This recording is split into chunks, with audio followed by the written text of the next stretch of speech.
পৃথিবীর চারপাশেই যেন আজ হাহাকার, সংসার ভাঙার হাহাকার। আমি যখন ক্লাস 8-এ পড়ি তখন থেকেই আমার খুব পছন্দের একজনের সাথে সম্পর্ক হয়ে যায়। ক্লাস 10-এ উঠে আমরা সিদ্ধান্ত নিয়ে আমরা বিয়ে করব। যেই কথা সেই কাজ, বিয়েটা করেই ফেলি। কিন্তু বিয়ে করার পর ওর ফ্যামিলি আমার ফ্যামিলি কেউ মেনে নিতে রাজি না। তারা কোনোভাবেই আমাদের বিয়েটা মানবে না। বিয়ে যেহেতু করে ফেলছি, কোথায় যাব, কি করব?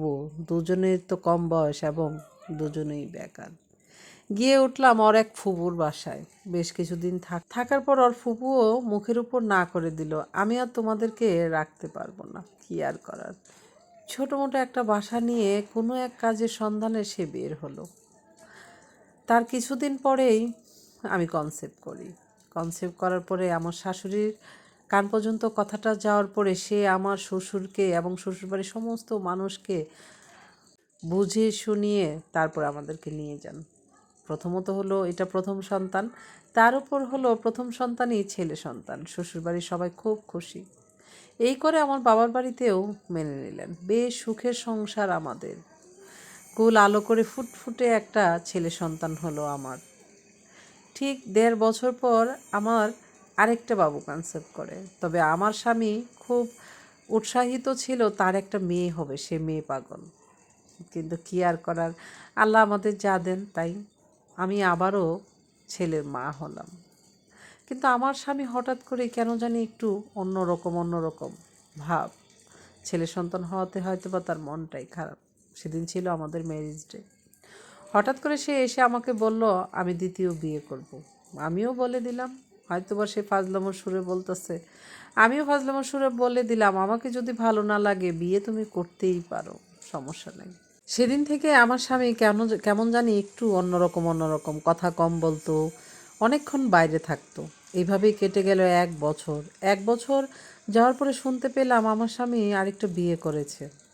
সাথে সাথে সেই মেয়েটার কাছে গেলাম। অনেক ঝগড়াঝাটি কথাবার্তার পরে মেয়েটি বলল, দেখেন আপু, আমি কখনোই চাইনি আমার জন্য অন্য একটা মেয়ের সংসার নষ্ট হোক। আপনার স্বামী আমাকে জোর করে এনে বিয়ে করেছে, এখন আমি কি করব বলেন। বাড়িতে বিচার বসলো। 2 ফ্যামিলি অনেক কথাবার্তার পরে আমার হাজব্যান্ডকে বলল, তুমি তোমার দ্বিতীয় বউকে ডিভোর্স দিয়ে দাও।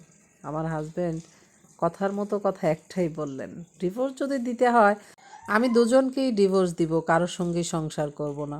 এই কথা শোনার পরে সবাই হতবাক। সবাই এখন কি বলবে, কি প্রশ্নের উত্তরটা দিবে।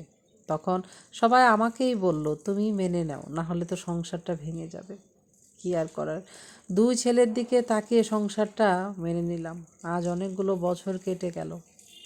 আমার স্বামী এখন ওদের ওইখানেই বেশি থাকে। ওদের ঘরে একটা কন্যা সন্তান হয়েছে, ফুটফুটে, মাশাআল্লাহ, দেখতে অনেক সুন্দর। আমার স্বামী প্রচুর ভালোবাসে, হয়তোবা মেয়ে পাগল ছিল সে। আমার ছেলেদেরকেও ভালোবাসে, তবে তুলনায় হয়তোবা অনেক কম। যাই হোক, দেখতে আসে, খোঁজ নেয়, হয়তোবা এটাই আমাদের জন্য অনেক কিছু। এইভাবেই চলছে জীবন। জানি না বাকি জীবনটা কেমন যাবে। দোয়া করবেন সবাই এই আপুটার জন্য।